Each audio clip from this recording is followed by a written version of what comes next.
Carlos Justiniano Ribeiro Chagas nasceu no município de Oliveira, na fazenda Bom Retiro, em Minas Gerais, no dia 9 de julho de 1879.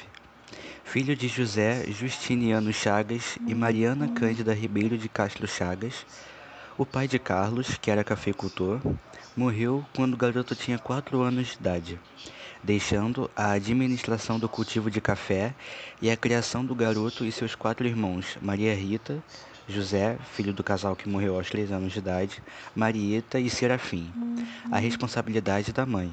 Após a morte, eles vão morar em outra propriedade da família, próxima a Juiz de Fora, a Fazenda Boa Vista, também em Minas Gerais. Enquanto morava em Oliveira, teve convivência direta com 3 tios maternos, Cícero, Olegário e Carlos. Os 2 primeiros foram advogados formados em São Paulo e incentivaram o sobrinho a se dedicar aos estudos. Porém, o último fora formado em medicina e organizou uma casa de saúde na sua cidade. Graças às ações desse último, Chagas foi influenciado a seguir a carreira médica. Após terminar os estudos secundários, Carlos ingressou no curso preparatório para a Escola de Minas de Ouro Preto, por vontade de sua mãe, que queria vê-lo formado em engenharia. Em 1896, adoecido, depois de reprovado nos exames, ele volta para Oliveira. Durante sua recuperação em sua cidade natal, seu tio Carlos fortalece o desejo de Chagas de ser médico e ajuda-o a vencer a barreira de sua mãe, que terminou por aceitar a escolha do filho. Este seguiu para São Paulo, para conseguir os diplomas básicos exigidos para a matrícula do curso médico.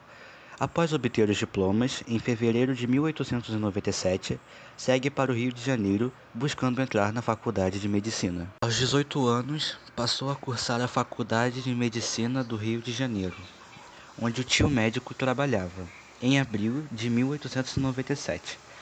A faculdade vivia uma revolução pasteuriana, graças à aquisição de tese de Louis Pasteur. Enquanto cursava a faculdade, 2 professores tiveram grande influência em sua carreira.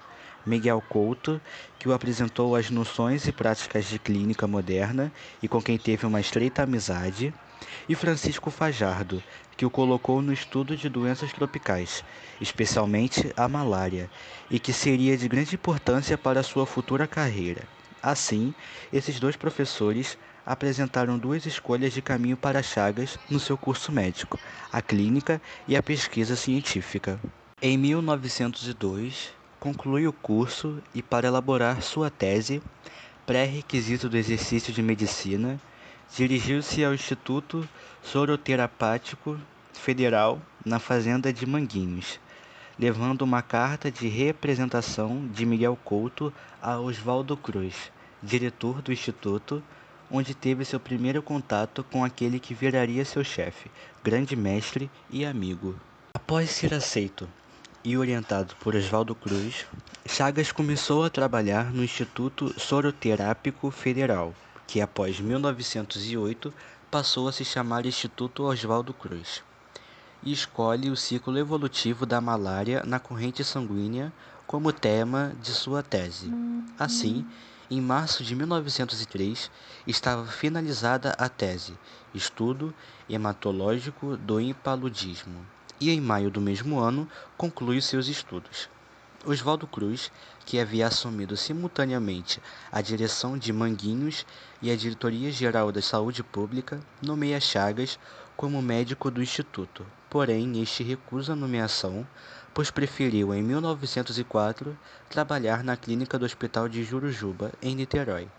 Nesse mesmo ano, instalou seu laboratório particular no Rio de Janeiro e casou-se com Iris Lobo, com quem teve 2 filhos, Evandro Chagas e Carlos Chagas Filho, e ambos seguiram a carreira do pai. Combate à malária. Devido à tese de doutorado sobre a malária, em 1901, foi recrutado por Cruz para a missão de controlar a doença em Itatinga, interior de São Paulo, que afetava a maioria dos trabalhadores da Companhia Docas dos Santos, que estava construindo uma represa na região, causando a paralisação das obras. Assim, realizou a primeira ação bem-sucedida contra a malária no Brasil, colocando em prática procedimentos que mais tarde se tornariam corriqueiros em outras campanhas.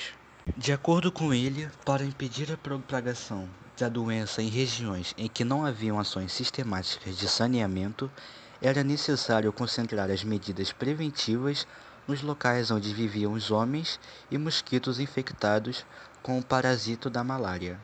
Através de tal orientação, Chagas conseguiu em 5 meses parar o surto da doença, fato que serviu como medida base de combate à doença em todo o mundo. Em junho de 1907, Chagas foi enviado pelo Instituto à cidade de La Sance, Minas Gerais, perto do Rio São Francisco, para combater uma epidemia de malária entre os trabalhadores de uma nova linha de trem da Estrada de Ferro Central, instalando-se durante 2 anos no vagão, montando um pequeno laboratório e um consultório para atendimento dos doentes. Nesse tempo, capturou, classificou e estudou os hábitos dos anofelinos, mosquitos transmissores da doença, e examinou o sangue de animais em busca de parasitas.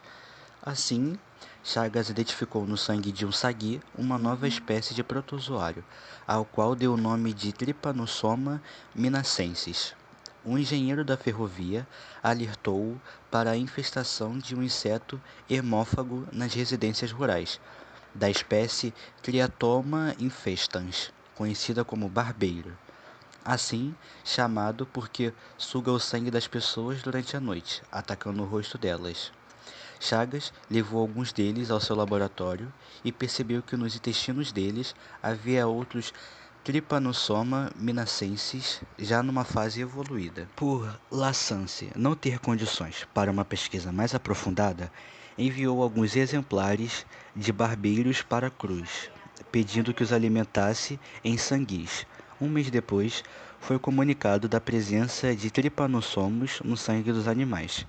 Voltou ao Rio de Janeiro para confirmar a pesquisa e descobriu que não se tratava dos Trypanosoma minacensis, mas de uma nova espécie. Chagas chamou esse novo parasita de Trypanosoma cruzi. Mais tarde, batizou de Esquizotrypanum cruzi, em homenagem a Oswaldo Cruz. Retornando a La Sance, Chagas suspeitava que o parasita poderia causar algum mal aos humanos, visto que o barbeiro estava sempre em lugares frequentados por pessoas e tinha o hábito de mordê-las. Em 14 de fevereiro de 1909, descobriu a doença em um gato e em 23 de abril identificou-a em uma garota de 3 anos, chamada Berenice, que apresentava febre e anemia. Também observou inclusões de parasitas no cérebro e no miocárdio dela, que poderiam explicar algumas manifestações clínicas em pessoas doentes. O cientista analisou também 27 casos agudos e realizou mais de 100 autópsias que tinham a forma crônica da doença para concluir sobre o ciclo desta, identificando o vetor barbeiro, o agente causal Trypanosoma cruzi, o reservatório doméstico gato, a doença nos humanos, o caso da Berenice e suas complicações. Ao longo da pesquisa, Chagas propôs algumas complicações da doença que, mais tarde, mostraram ser equivocadas. O trabalho de Chagas foi o primeiro e único na história da medicina, descrevendo completamente a nova doença infecciosa. Anatomia patológica, o meio de transmissão, Triatoma infestans, etiologia, suas formas clínicas e sua epidemiologia. E esse foi o nosso trabalho. Um bom dia a todos e uma excelente semana para todos.